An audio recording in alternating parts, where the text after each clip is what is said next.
Réjouissez-vous dans le Seigneur, comme dit sa parole. Et la joie de l'Éternel est ma force. Bonjour, je suis le pasteur chantre Marcel Boungou. Je suis très heureux de vous convier à une soirée exceptionnelle. Un cocktail dînatoire qui aura lieu le 22 septembre 2017 de 19h à 22h. À l'occasion justement du lancement de la première chaîne chrétienne francophone OETV. D'ailleurs, cette chaîne, vous la verrez bientôt dans vos écrans de télé. En tout cas, moi-même, je serai là. Et à la suite de cet événement, il y aura aussi un concert qui aura lieu donc de 21h à 22h. Mais la soirée commence à 19h. De 19h donc à 22h. En tout cas, ne ratez pas cette occasion. Donc, nous attendons, venez nombreux et faire connaissance. En plus, louer le Seigneur ensemble. Soyez bénis. En Jésus, mon roi, je veux me réjouir. Salut en Jésus-Christ, car il rend mes pieds à celle du bichon. Il me fait marcher sur les élevés, car l'éternel est ma force, car il rend mes pieds. Il me fait marcher, il me fait marcher.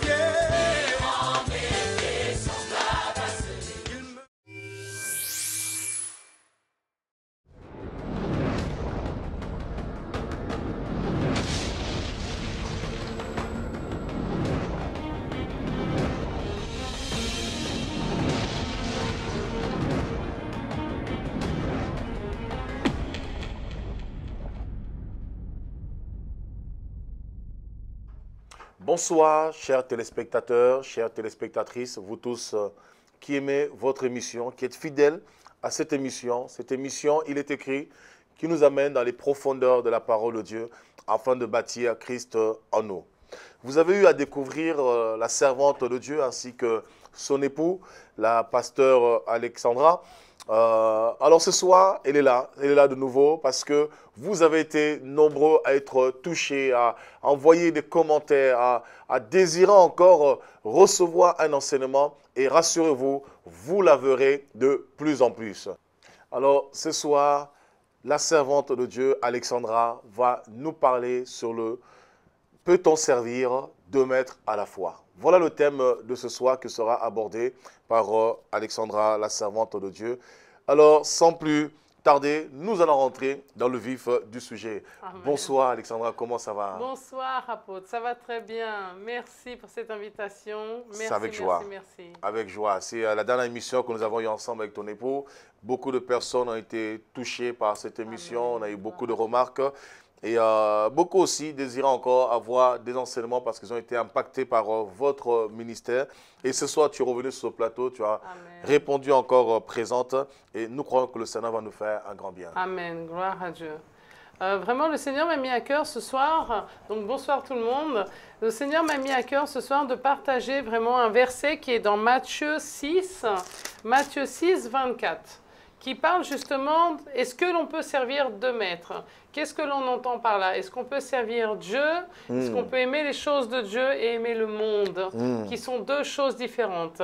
Dans le verset 24, donc 6, 24 de Matthieu, ça dit « Nul ne peut servir 2 maîtres, car ou il haïra l'un et aimera l'autre, ou il s'attachera à l'un et méprisera l'autre. Vous ne pouvez pas servir Dieu et maman. » Alors mammon, bien sûr, c'est le démon de l'argent, l'esprit de l'argent, mais qui représente le monde. Le monde, tout à fait. Voilà. Tout à fait. Et vraiment, l'Esprit m'a mis à partager cet enseignement ce soir parce que aujourd'hui, nous arrivons dans une génération où à l'église, on mélange et on ramène les choses du monde à l'église.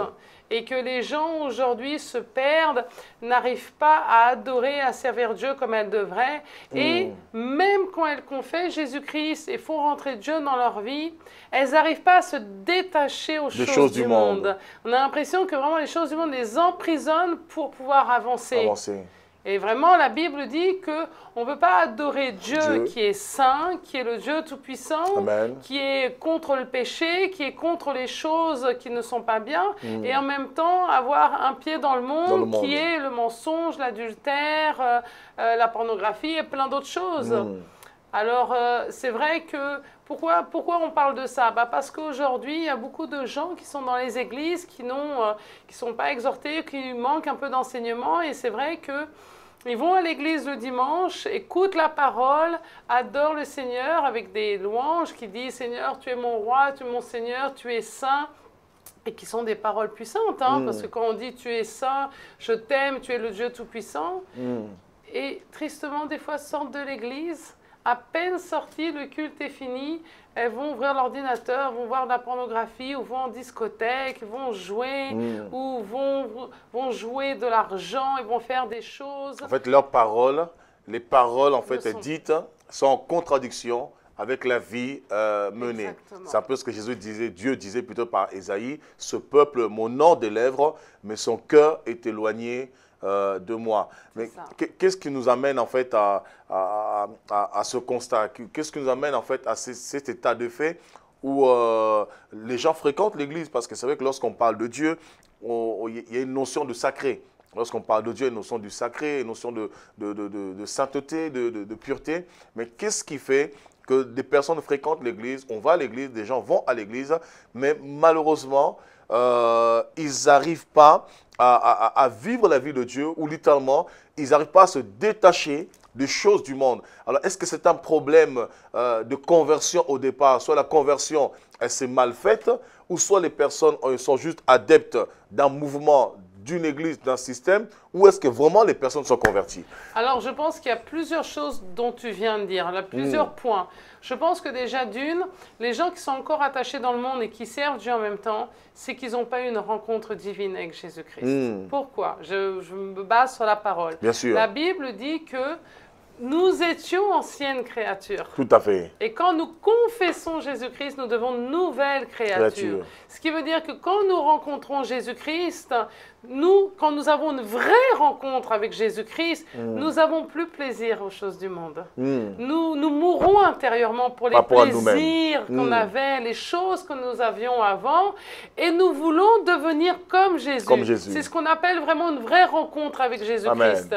Et donc nous sommes libérés. Au moment où on accepte Jésus, il y a vraiment une délivrance, il y a vraiment un processus qui passe, qu'on passe par Jésus-Christ, la confession de foi, on passe par les eaux, on est baptisé, et vraiment il y a un changement. Voilà, il y a une repentance, il y a un changement, on meurt et on renaît. Amen.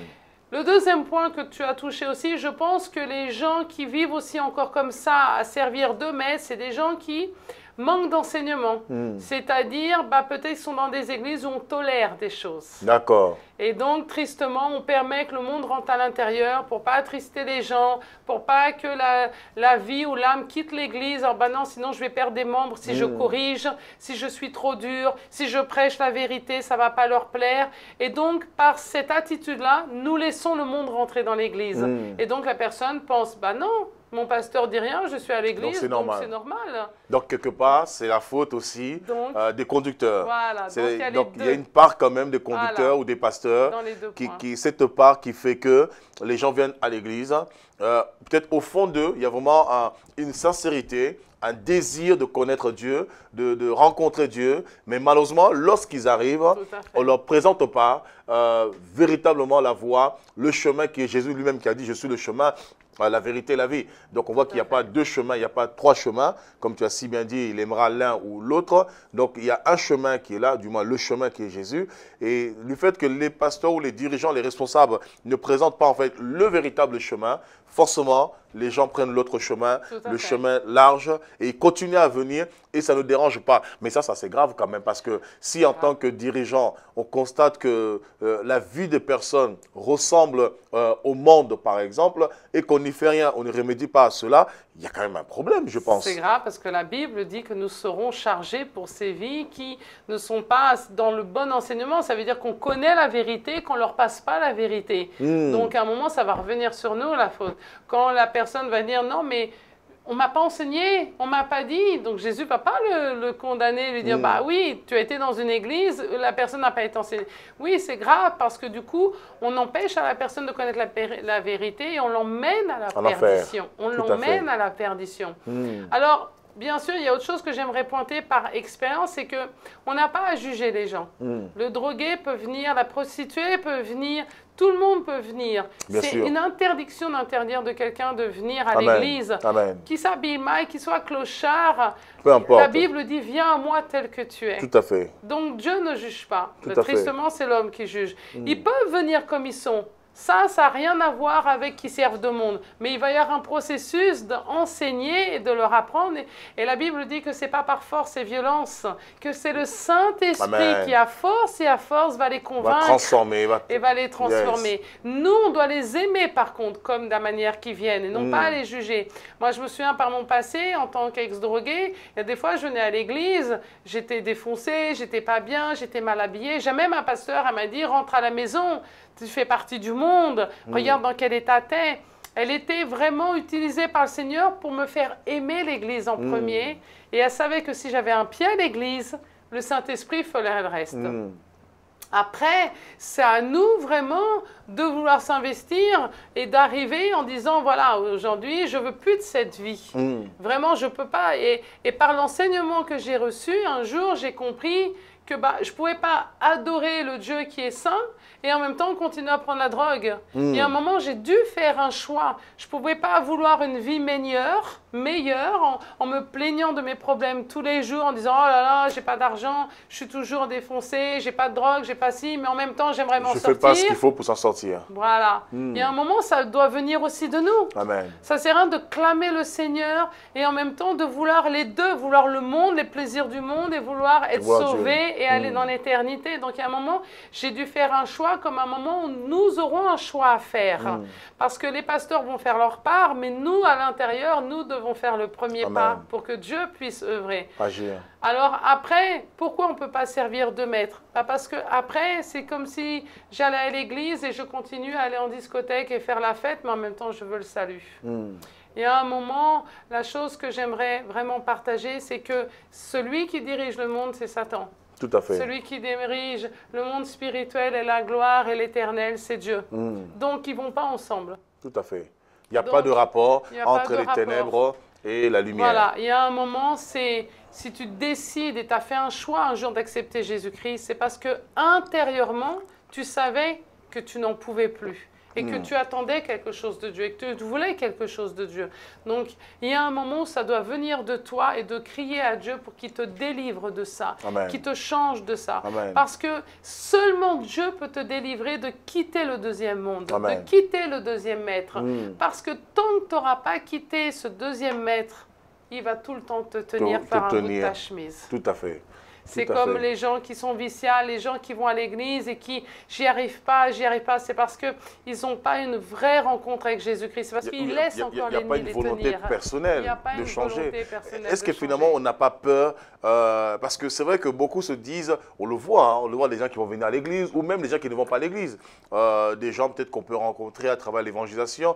On a beaucoup de témoignages des frères, des situations qu'ils rencontrent. Et lorsqu'ils parlent de Dieu, les gens leur disent « Oh non, non, non, c'est pour devenir comme vous, il faut laisser la musique, il faut tout laisser. Moi, je ne suis pas prêt parce que moi, j'aime la musique, j'aime le rap, j'aime le rock, j'aime ceci, j'aime cela, j'aime le zouk, j'aime le compas, parce qu'il y a du zouk chrétien, du compas chrétien, tout ça, du rock chrétien. Alors, j'aime ces choses.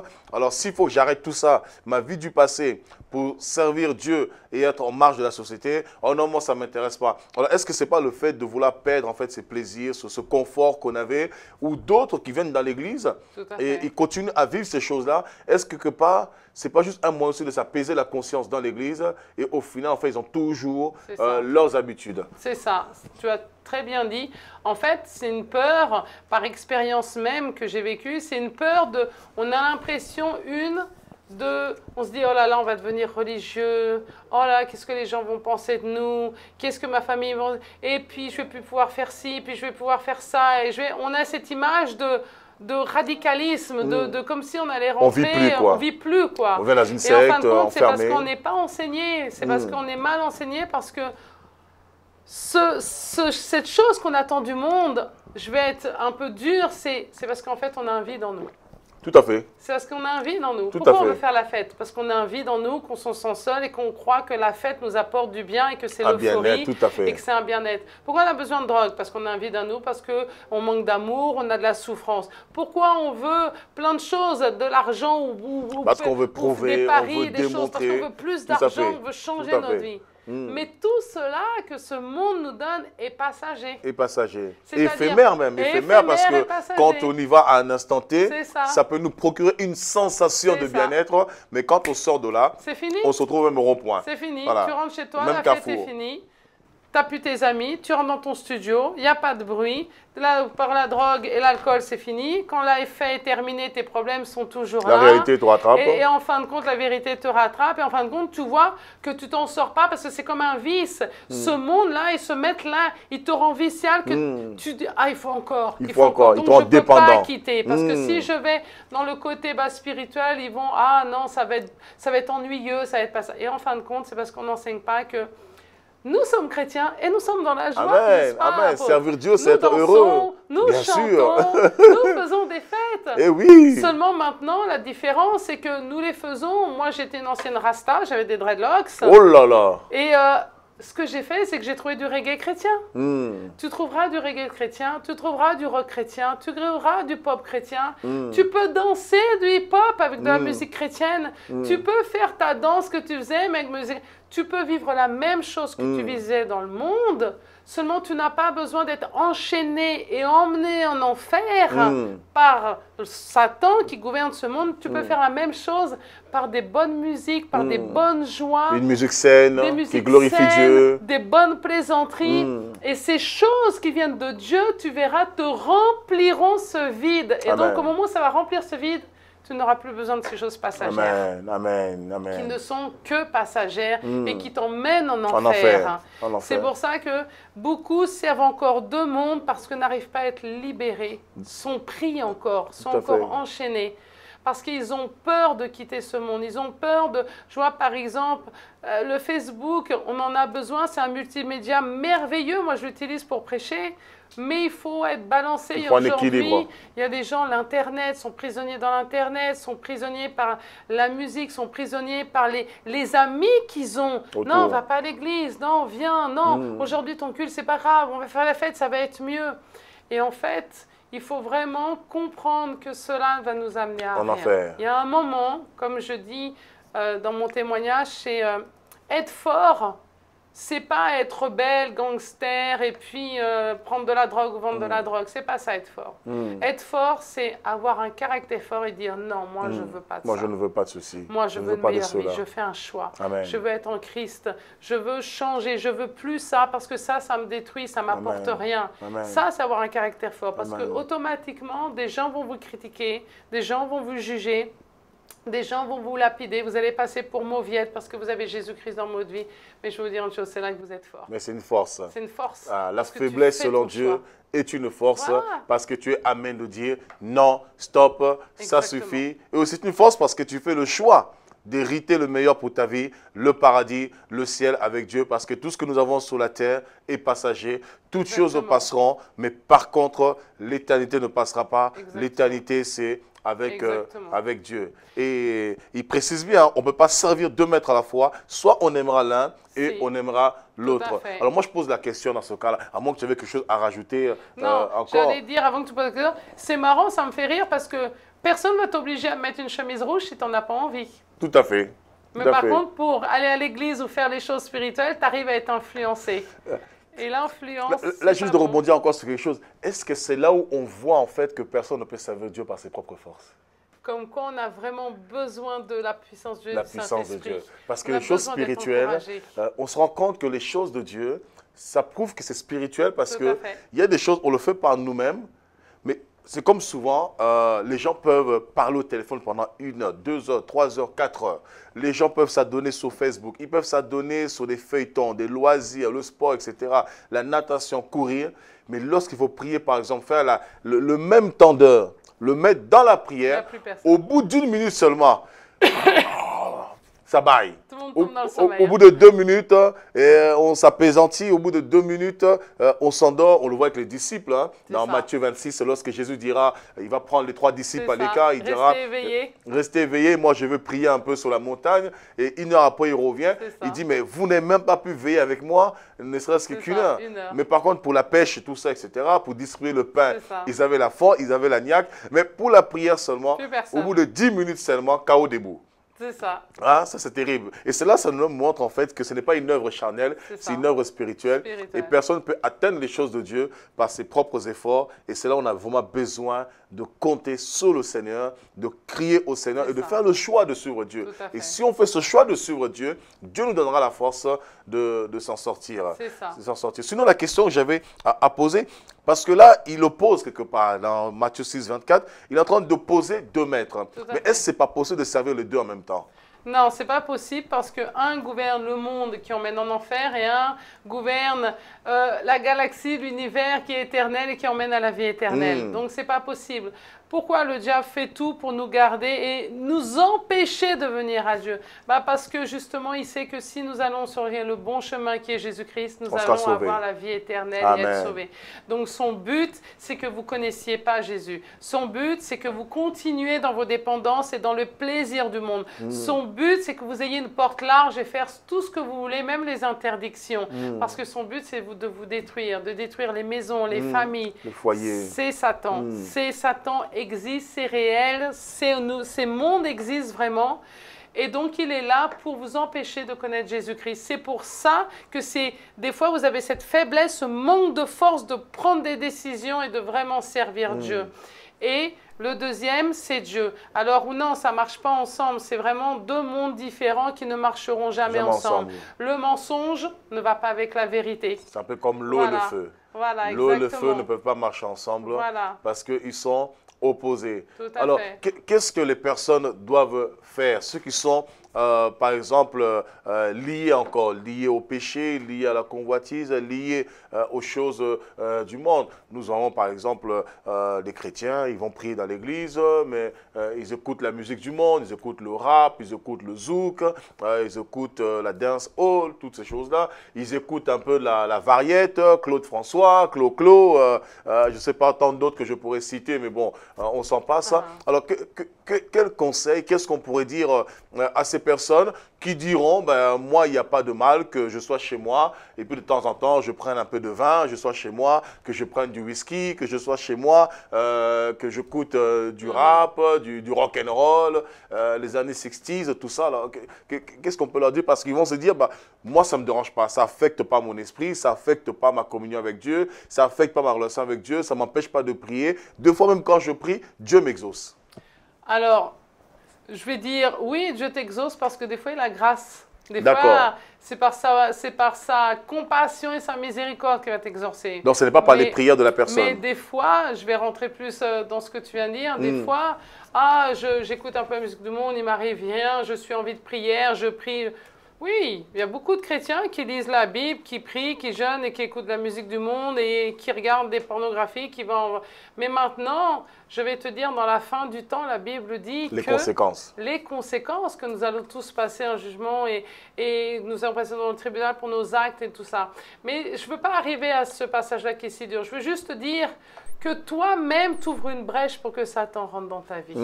Parce que beaucoup se plaignent en disant « Ah, je vais à l'église, je prie, je jeûne, bon, mon mariage n'est toujours pas restauré, mes prières ne sont pas accomplies, mes promesses... » Et là, je prends ce que tu viens de dire. Oui, tes promesses ne sont pas accomplies. Oui, tes promesses, au lieu de prendre 1 semaine, elles ont pris 1 an. Oui, ton mariage n'est toujours pas restauré, tu pries, tu jeûnes, tu lis la Bible. Mais tu es toujours dans le monde. Il y a toujours quelque chose qui te retient. Du coup, le fait que tu t'attaches encore à quelque chose, c'est comme si tu as une maison et puis tu as une petite ficelure et Satan rentre dans la petite ficelure. Tu lui laisses une porte ouverte pour rentrer. Les musiques, tu vas peut-être écouter une musique du monde, c'est peut-être clo-clo, quelque chose de bien, mais ça appartient au monde.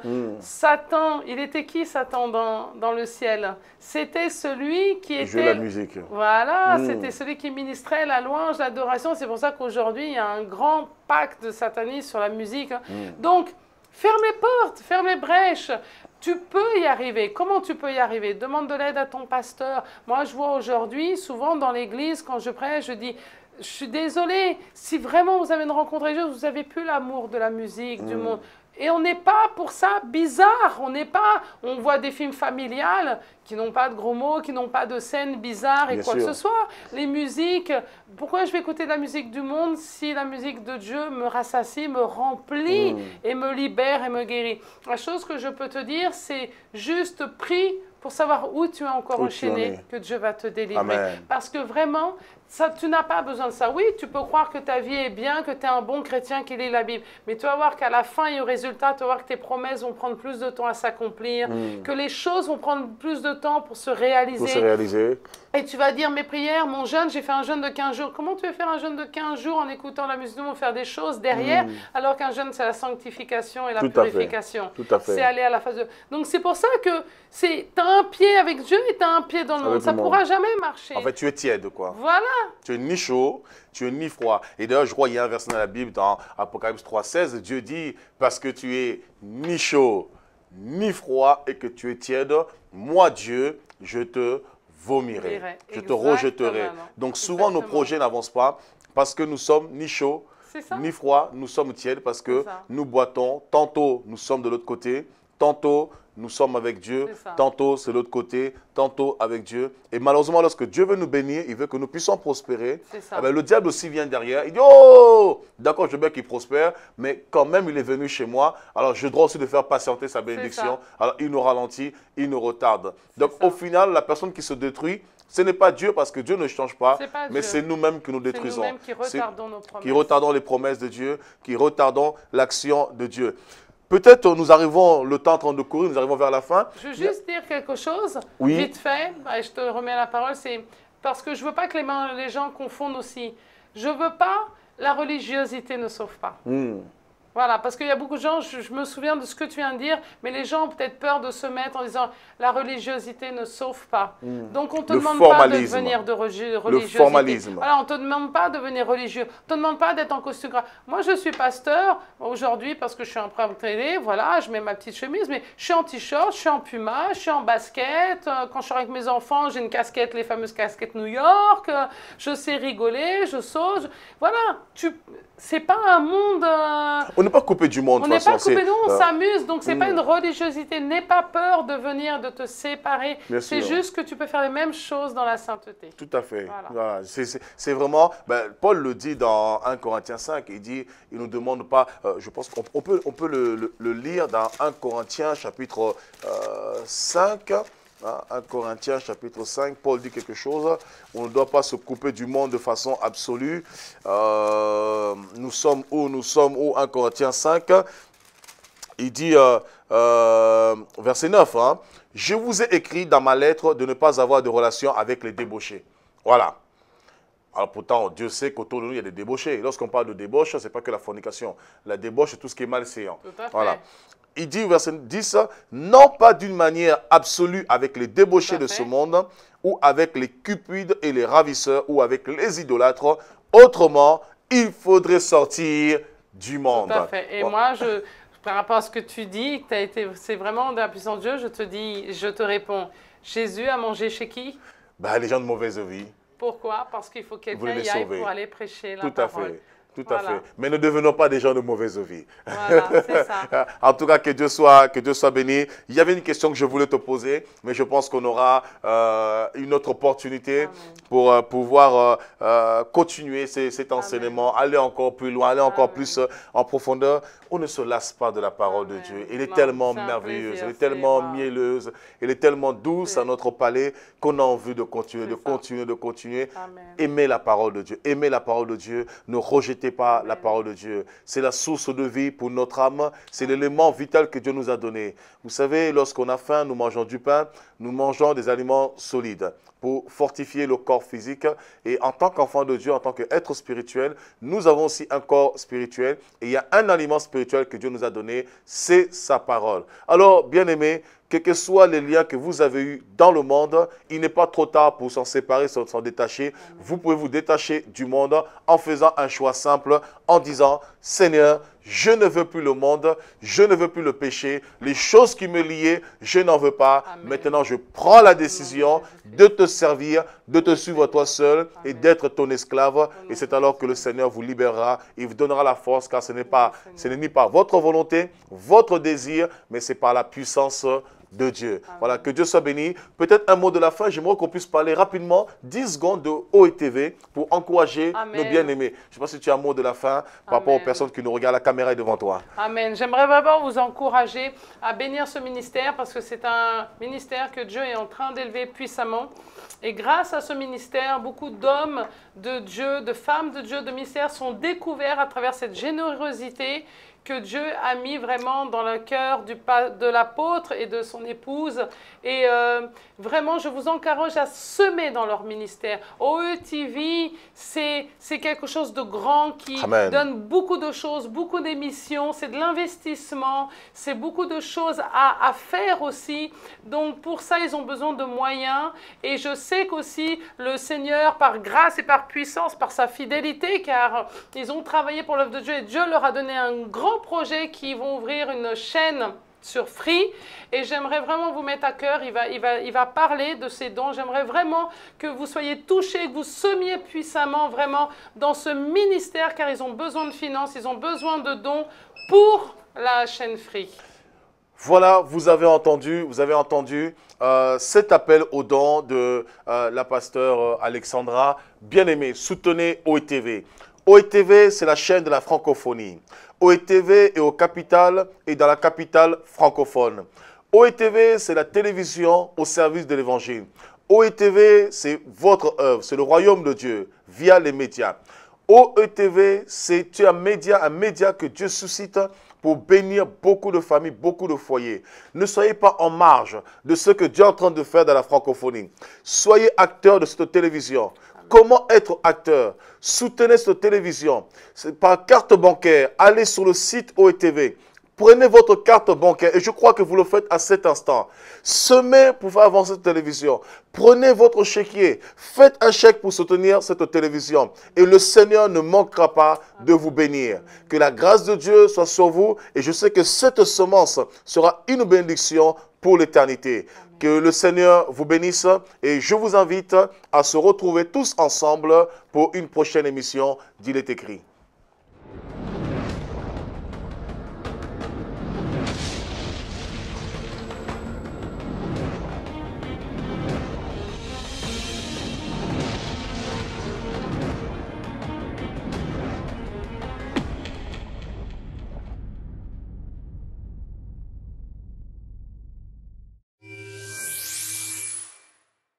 Réjouissez-vous dans le Seigneur, comme dit sa parole.